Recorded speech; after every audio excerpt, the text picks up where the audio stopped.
to the Lilac Chronicles. My name is Elizabeth, and I'm a historian who focuses on European monarchies and the role of women within them, roles that have often been simplified, overlooked, or misunderstood. My interest in history began in seventh grade and has grown into an academic and research-driven passion. On this channel, I will explore historical topics through careful research, context, and historiography, with an emphasis on accuracy, nuance, and reconsideration.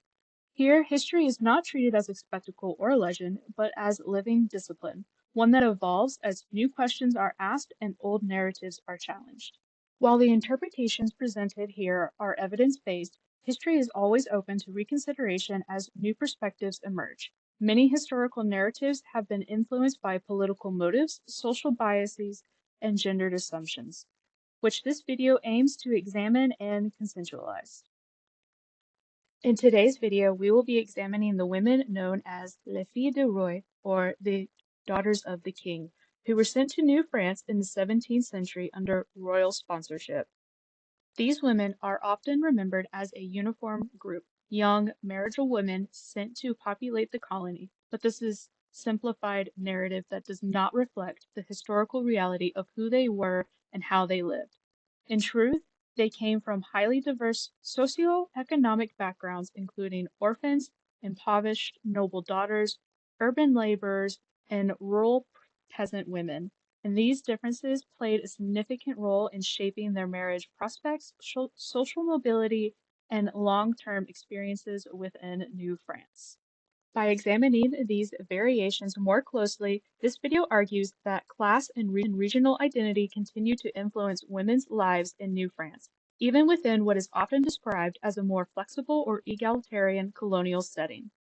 To understand this more fully, we need to consider what Les Filles du Roi were and why they were sent to New France in the first place. Between 1663 and 1673, approximately 700 to 800 women migrated from France to the colony under royal sponsorship, during a period in which New France faced a significant demographic and political crisis. By 1663, the population of New France remained relatively small and heavily imbalanced. The disproportionate number of men, many whom were soldiers, traders, or laborers, and comparatively few women. This imbalance limited the colony's ability to sustain long-term population growth through a natural increase, making it difficult to establish stable family structures. At the same time, New France faced broader challenges, including territorial competition with other European powers and the need to secure a more permanent and self-sustaining settler population. In response to these concerns, King Louis XIII, alongside his Minister of Finance, Jean-Baptiste Colbert, implemented a deliberate policy aimed at strengthening the colony through controlled population growth.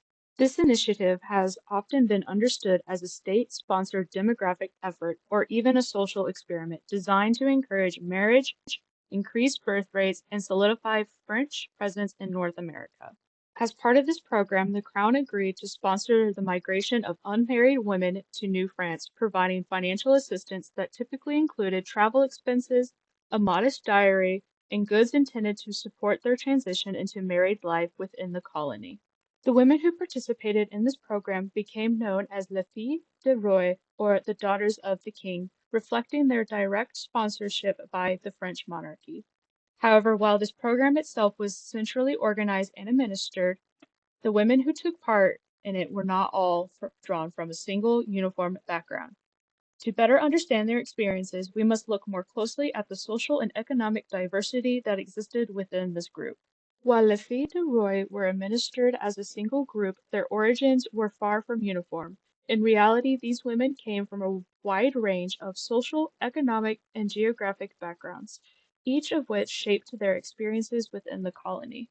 A significant number of these women were drawn from urban centers, particularly from institutions such as the Hôpital Général in Paris. Many of these women were orphans or came from unstable or impoverished households, and their lives prior to the migration were often marked by economic hardship and limited opportunity. Despite their difficult circumstances, many of these women were at least partially literate and familiar with urban labor or domestic service. However, they frequently lacked the practical agricultural skills necessary for survival in colonial environment, which could make the transition to life in New France especially challenging. In terms of socioeconomic status, these women were often penniless or near penniless with little to offer in terms of a traditional dowry. In response, the crown acted as their legal guardian, providing a basic dowry and covering the cost of their passage. This royal sponsorship made the marriage possible for women who might otherwise have had few opportunities in France. Alongside these women was a smaller but socially distinct group known as the demoiselles, young women who were from the lower ranks of nobility or from military families. Although they held higher social status, many came from financially ruined or struggling households and lacked the resources necessary to secure advantageous marriages in France. As a result, these women occupied a unique position, socially elevated yet economically disadvantaged. Their inability to provide sufficient dowries made them effectively unmarriageable within their own social circles at home. To address this, the Crown often provided these women with larger or more specialized dowries intended to attract higher-ranking husbands within the colony, often including officers and members of the colonial elite. In this way, the royal policy not only facilitated their migration, but also actively shaped their marriage prospects. In contrast, many filles du roi were recruited from rural regions, particularly from Normandy and other western provinces in France. These women were typically from peasant or laboring backgrounds and brought with them skills essential to colonial life. While they often were illiterate, they possessed experience in agriculture, household management, and physically demanding labor, qualities that made them particularly well suited to the conditions of New France. Their familiarity with rural work often allowed them to adapt more easily to the demands of colonial settlement.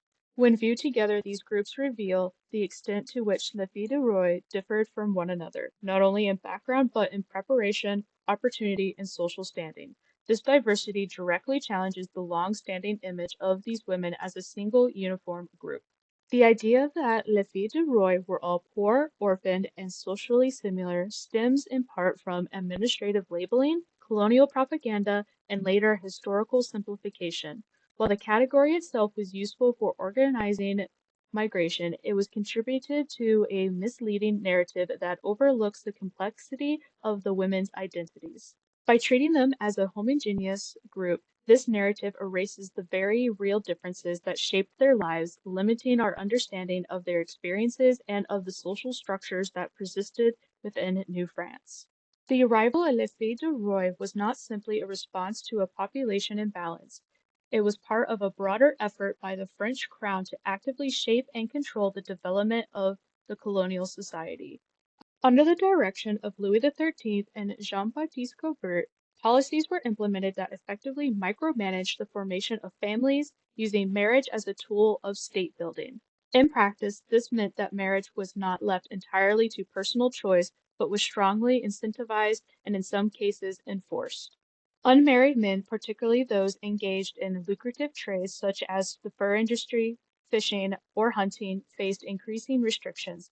In some instances, they were expected to marry a fille de roi shortly after the arrival of a ship, sometimes within a matter of weeks, or risk losing access to economic opportunities. At the same time, the Crown introduced financial incentives designed to encourage large families. Couples who produced 10 living children could receive an annual payment of 300 livres, while those with 12 children could receive up to 400 livres per year. These measures reflected a clear effort to encourage rapid population growth through reproduction. The regulation of family life extended even further. Parents could face state penalties if their children remained unmarried beyond a certain age, approximately 20 for men and 16 for women, demonstrating the degree to which the Crown sought to influence not only the individual choices but generational behavior within the colony. However, the Crown's involvement was not limited to encouraging marriage and reproduction. It also extended to maintaining what officials considered the moral integrity of the colony. From the onset, Les Filles du Roi were subject to a level of scrutiny that reflected both social anxieties and the importance placed on their reputations. Rumors circulated in France and abroad that these women were drawn from criminal or undesirable backgrounds, an image the Crown worked actively to counter. As a result, the recruitment and migration process included forms of moral vetting and quality control. Women were expected to demonstrate acceptable behavior, and their conduct was closely observed both before and during the voyage. In cases where a woman was perceived to exhibit serious misconduct, including theft, persistent disorderly behavior, or severe illness, colonial authorities would arrange for her to return to France at the Crown's expense. These measures were intended to protect what officials viewed as social and moral stability of the developing colony. Taken together, these policies reveal the extent to which French state sought to engineer not only population growth, but the structure and stability and character of a colonial society itself. Rather than emerging organically, family life in New France was shaped by a combination of incentives, restrictions, and oversight, reflecting a highly controlled approach on colonialization. This raises an important question. Even within a controlled system, did all women experience these policies in the same way? To answer that, we must consider how background and status influenced marriage outcomes and social mobility within the colony. While the policies established by the Crown created the framework for marriage in New France, the reality of how marriages were formed reveals a more complex and unequal system shaped by class, skill, and social standing. Upon their arrival, many filles du roi were housed under supervision of chaperones, often religious women such as nuns, who played a key role in overseeing their transition into colonial society. These chaperones were not only responsible for providing temporary lodging, but also for helping to vet potential husbands and maintain the women's reputations. The process of courtship was often rapid, reflecting the demographic urgency of the colony. But it was not entirely without agency. Unlike many women in France, filles du roi were granted the ability to refuse potential suitors, and records indicate that women did reject men based on factors such as excessive drinking, lack of stable housing, or poor reputation. However, while this suggests a degree of choice, a broader marriage market was far from equal. Class distinctions remained highly influential in shaping who married whom. Demoiselles, drawn from lower-ranking noble or military families, were rarely matched with common laborers or fur traders. Instead, they were deliberately directed towards military officers or administrators, effectively reproducing elements of the French societal hierarchy within the colonial environment. For women from more modest backgrounds, different patterns emerged. Urban orphans and laborers, particularly those unfamiliar with agricultural work, could struggle to find suitable matches among rural settlers, who prioritized practical living skills. In contrast, rural peasant women, with their agricultural experience and physical endurance, were often highly sought after by farming households and homesteaders. Economic factors also played a critical role. Evidence from notarial records, including marriage contracts, suggests that women who possessed larger dowries, whether provided privately or supplemented by connections in urban networks, were often able to negotiate more favorable terms within marriage, including financial protections and material security.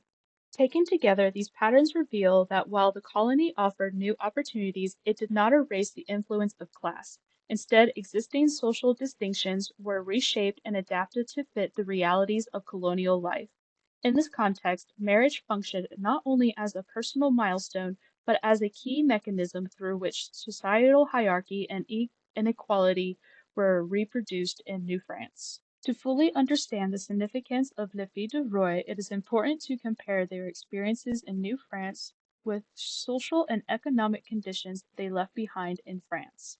In the Old World, women's legal and economic rights were highly restricted. Under the custom of Paris, which governed much of France, women were typically considered legal dependents, subject to the authority of their fathers or husbands. Their ability to engage in independent economic activity was limited, and in many cases, they could not sign contracts or manage property without male oversight.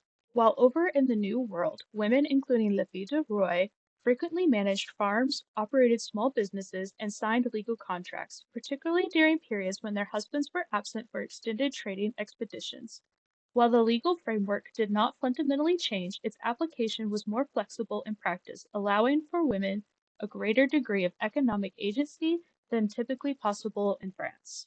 Differences were also evident in terms of living conditions and physical well-being. In many parts of France, especially among the urban and rural poor, individuals faced chronic food shortages, overcrowded living conditions, heavy taxation, and recurring outbreaks of disease. In contrast, despite the harsh climate of New France, colonials often had access to relatively abundant natural resources, including meat, fish, clean water, and wood for heating. These conditions contributed to improved nutrition, and historical studies suggest that women and their children in the colony, on average, were healthier and lived longer than many of their counterparts in France. The question of social mobility, however, is more complex. In France, class structures were deeply entrenched and movement between social ranks was extremely limited. A woman born into peasant society would likely remain within it, with little opportunity for advancement. In New France, while forms of feudalism did exist, they were significantly less rigid. Land was more accessible, and economic opportunity, though uneven, was more attainable.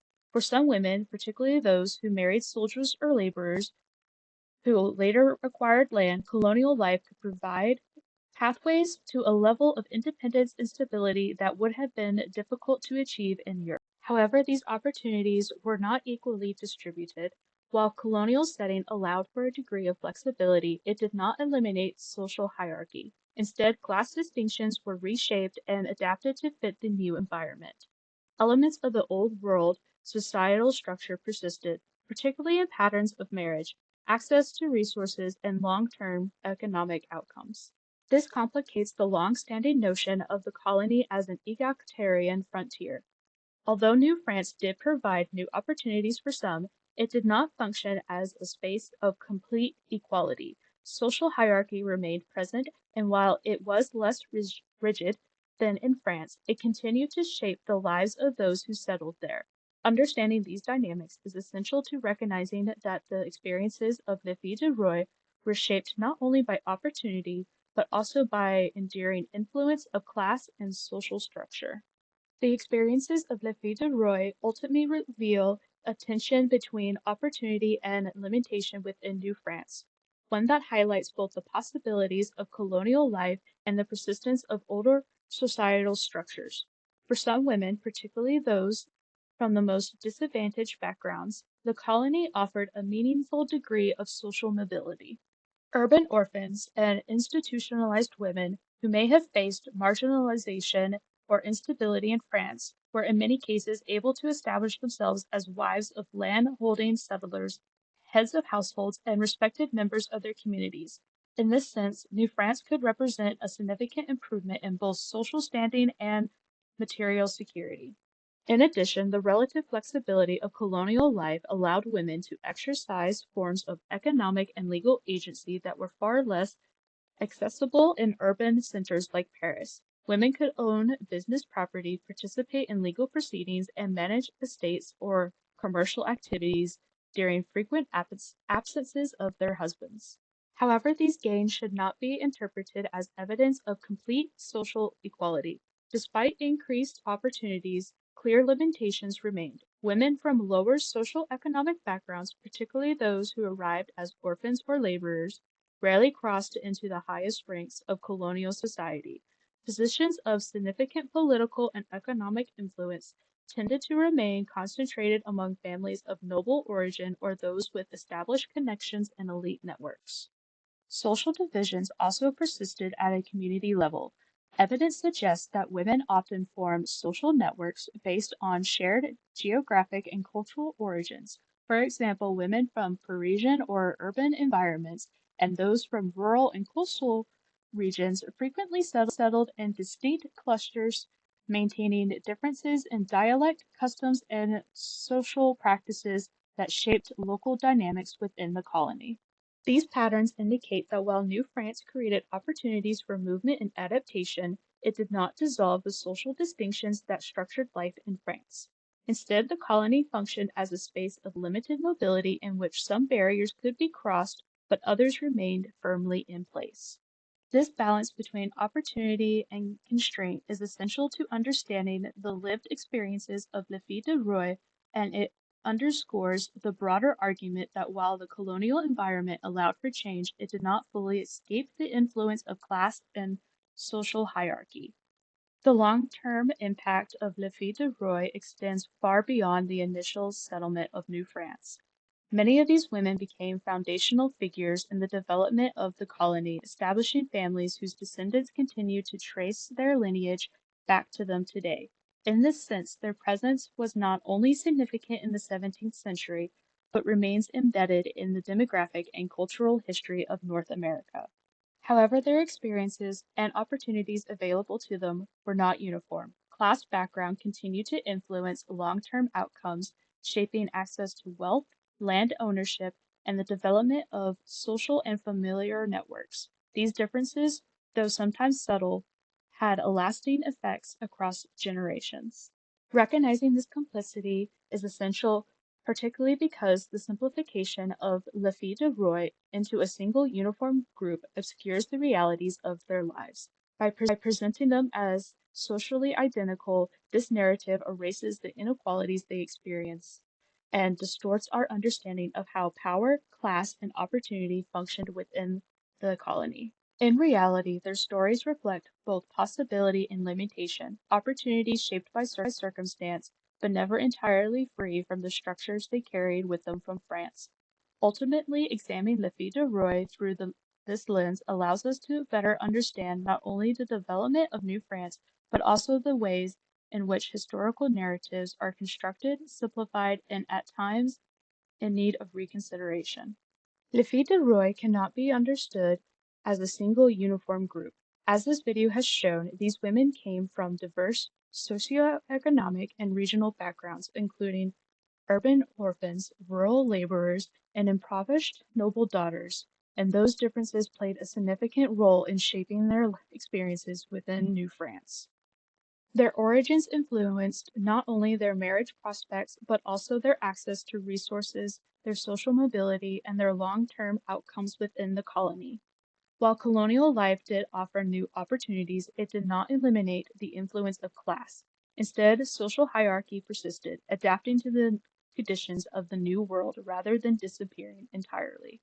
By explaining Les Filles du Roi through this lens, it becomes clear that their experiences were shaped by both opportunity and constraint, by the possibilities of the colonial environment, and by the enduring structures they carried with them from France. Recognizing this complexity is essential not only for understanding the history of New France, but also for challenging the simplified narratives that have long defined these women. In doing so, we are reminded that history is rarely uniform, and that even within transformative moments, inequality and distinction often persist. Thank you for joining me today as we examine the Les Filles du Roi. If you found this video insightful or thought-provoking, feel free to share your thoughts, questions, or perspectives down in the comments. I am very interested to hear how you interpret this history. You can also support the channel by liking this video, and if you like to see more content like this in the future, consider subscribing and turning on notifications so you don't miss future uploads.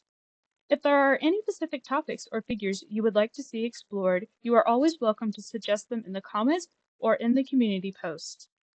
Here, history is approached through research, context, and reconsideration. Because the past is not fixed, and understanding it requires continual reflection and inquiry. Thank you for being here, and I'll see you in the next video.